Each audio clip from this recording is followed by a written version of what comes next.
Pour équilibrer les équations d'oxydoréduction, on rajoute que ces deux espèces. Soit de l'eau, puisqu'il est toujours là, c'est le solvant, soit le H+, lorsque le milieu est acidifié. Point.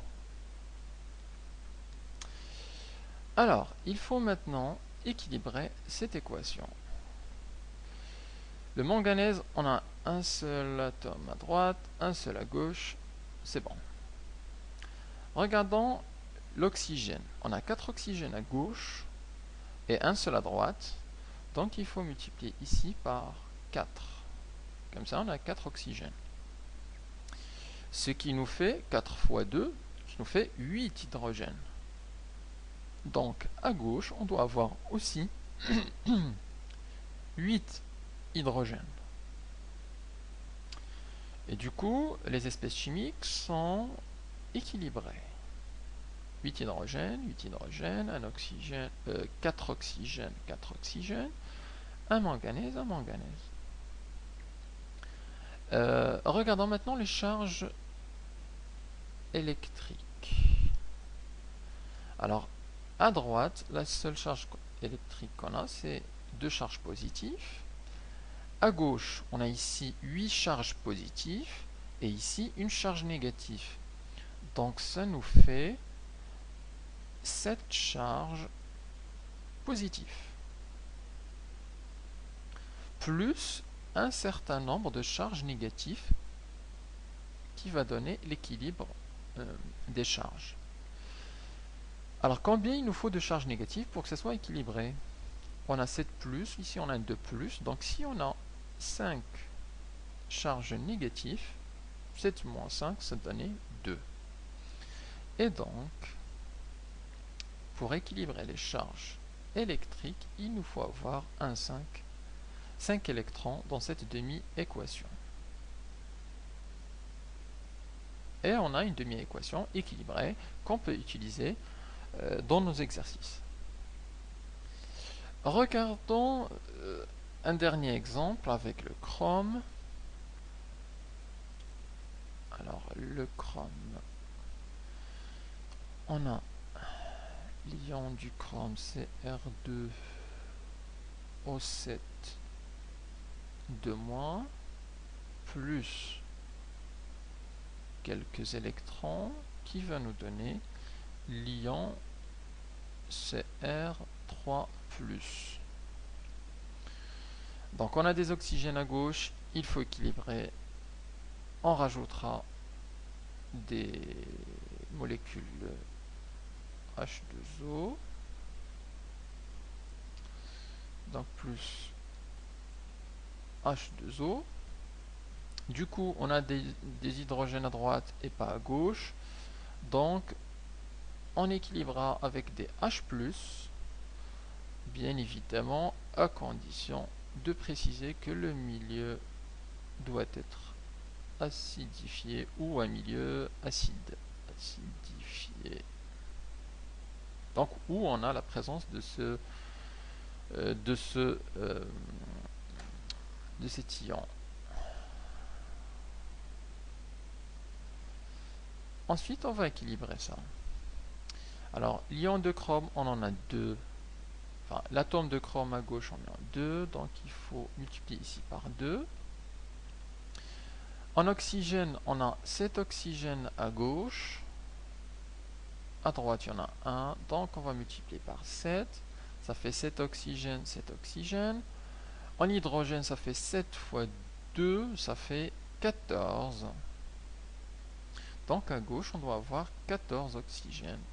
Ici, je multiplie par 14. Il suffit maintenant d'équilibrer les charges électriques.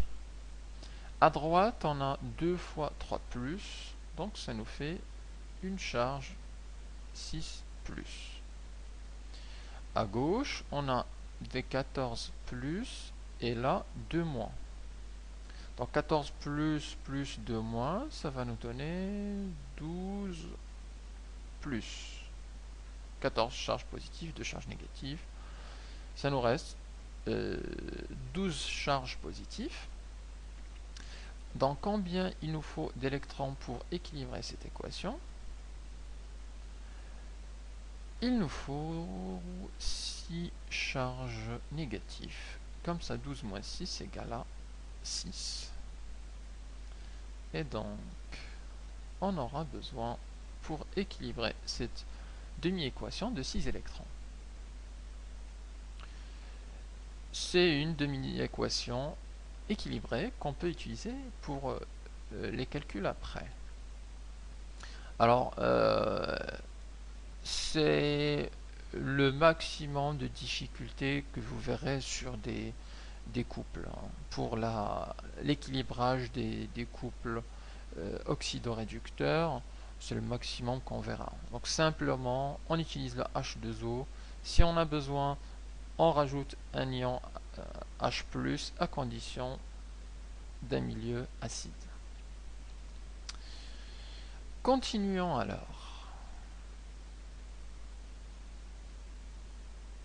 Une fois qu'on a vu les demi-équations, on peut parler de la réaction entre deux couples. Alors, la réaction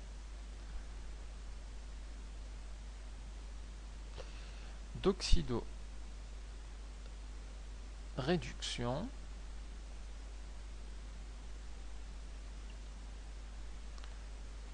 est une réaction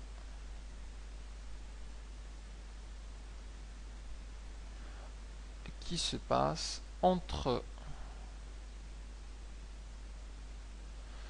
deux couples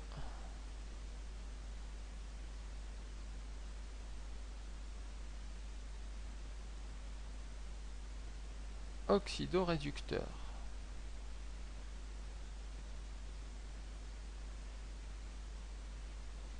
En l'occurrence, on a besoin de deux.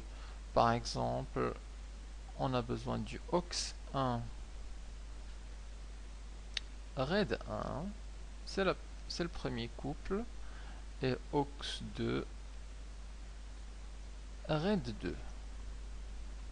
Alors qu'est-ce qui se passe dans cette réaction? Alors on va dire où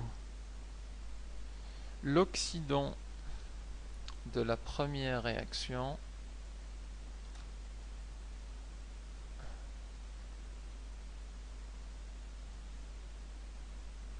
l'oxydant de la enfin du premier couple plutôt,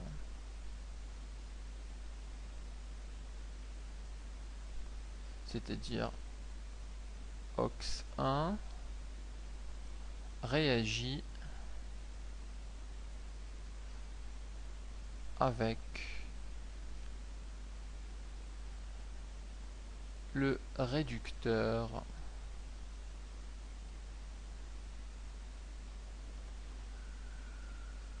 du deuxième couple, c'est-à-dire le RED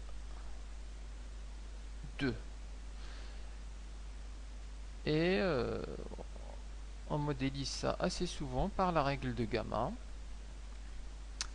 où on met le OX1 ici, le RED 1 là, le OX2 et le RED 2, et on dit qu'on applique la règle du gamma. Donc OX1 plus RED 2 va donner OX2 plus RED 1.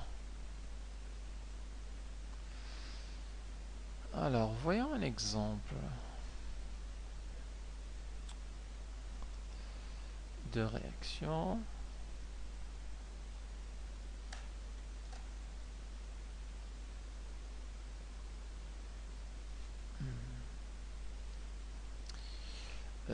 La réaction, considérant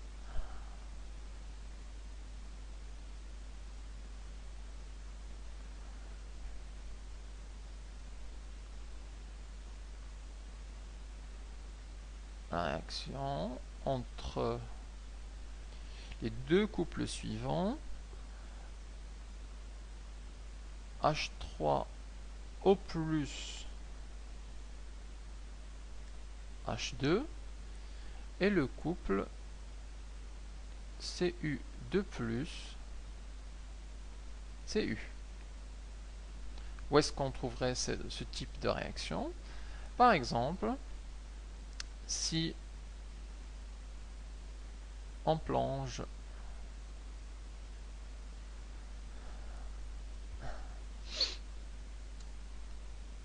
un bout de cuivre, petite plaque en cuivre, dans un bécher,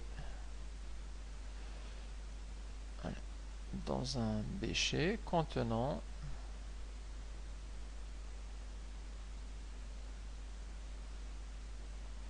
de l'acide chlorhydrique.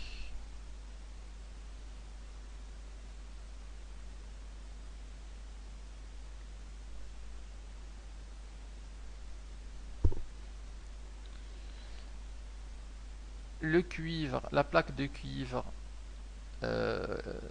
contient ce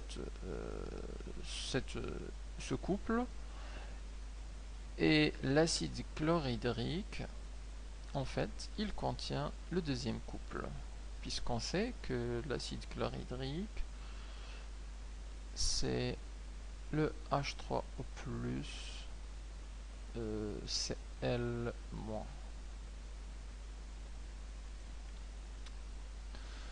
C'est une solution contenant les H3+ et les Cl-. Donc,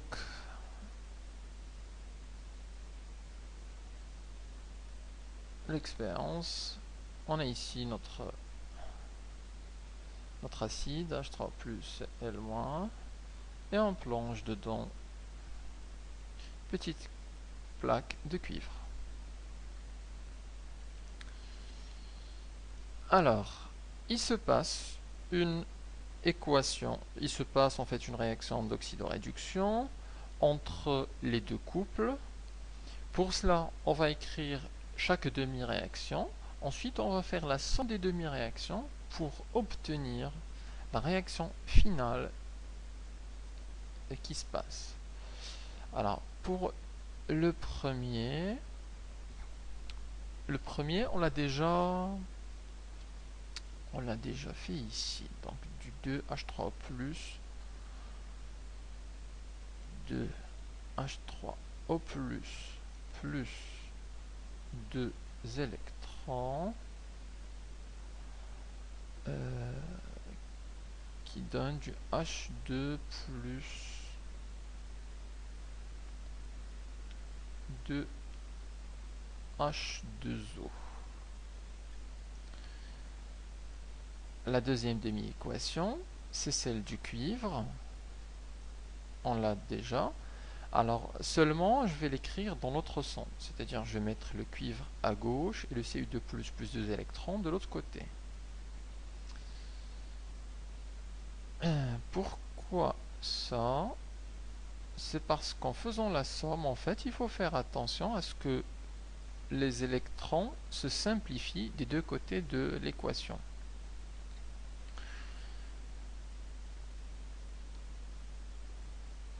Alors, si on veut la réaction totale, donc on fera la somme à gauche égale la somme à droite. Donc on aura du 2H3O+, plus Cu. Allez, je note les électrons pour cette première fois, mais normalement on ne les met pas. Dihydrogène plus 2H2O plus Cu2+, et enfin le 2 électrons. On voit bien qu'on a le même nombre d'électrons à droite et à gauche. On simplifie avec, et l'équation finale, c'est 2H3O+, plus